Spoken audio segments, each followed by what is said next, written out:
Were you watching anything, keeping up with it last night to find out who the first round matchup would be? Yeah, I watched the game. Obviously, we're curious to see who we're going to play. Also, got to do a little bit of scouting on Boston, a little bit, watch their games, see some of their tendencies, although we've played them a bunch this year already. So now that it is the Bruins, what's your approach to that team and what are you expecting from them, I guess? Well, first and foremost, we're just concentrating on our own game.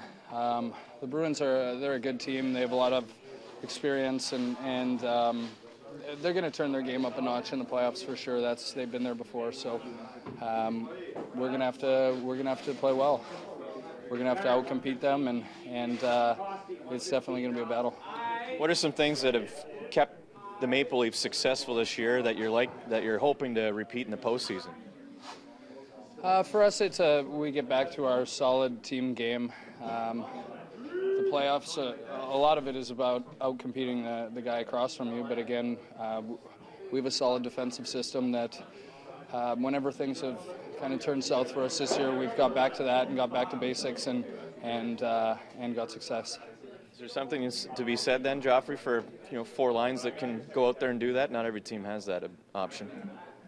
Yeah, I mean Boston has it as well though, so it's going to be a hard-fought series. I'm sure it'll be very physical, and all four lines are going to play, and everyone's going to have to be ready.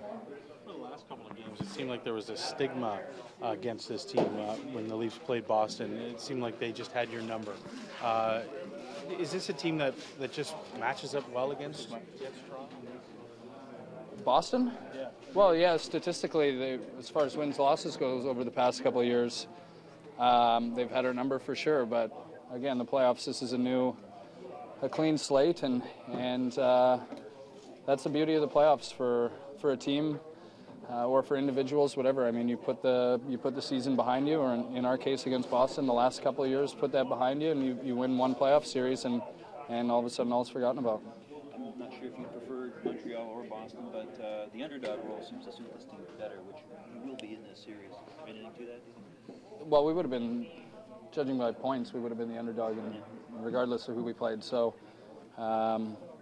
it didn't really matter to us. I mean, I don't think you're going to have success in the playoffs if you're sitting there trying to handpick opponents, saying, "Oh, I hope we play this team, and this team takes out this team." It's not really the way it works. I mean, we're matched up against Boston now.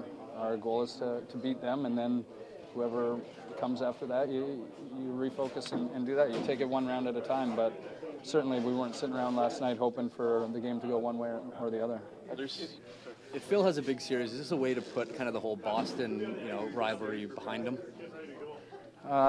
If Phil has a big series, it can help us get to the second round is the only way I look at it. Are there slight differences starting on the road than home? For sure. I mean, it's home ice advantage is exactly that. It's an advantage. That's why you play the whole regular season and work for it. So ideally, we would like to have the home ice advantage, but we don't. And we've had success on the road this year. So it's not like we can worry about it, really. We've got to go out there and play a couple solid road games. What do you like about you guys started playing against Boston this year? Well, we were a lot more competitive. We made some changes defensively.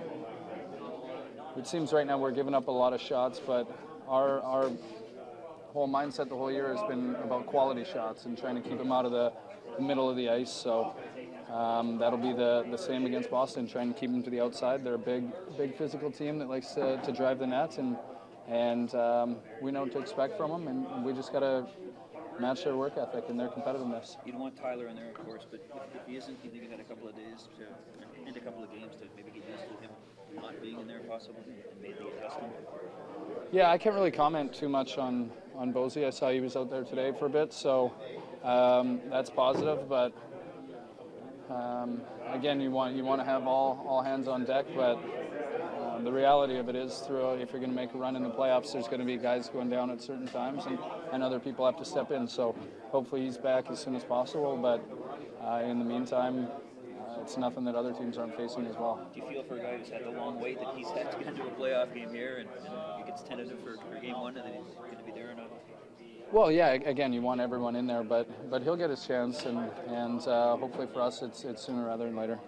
How's your energy level right now? You know, you had obviously some time off that you didn't plan for, but how do you feel heading into this? I feel good. We were a little bit tired coming back from Florida there with the travel, and had a day off yesterday and recharged, and it gives you another little boost of energy when you come into the rink this morning and it's the regular season's over. You've got the TV on, all the other teams are packing up their gear and going home, and you're getting ready for game one of the playoffs. So that'll give everyone a little boost of energy.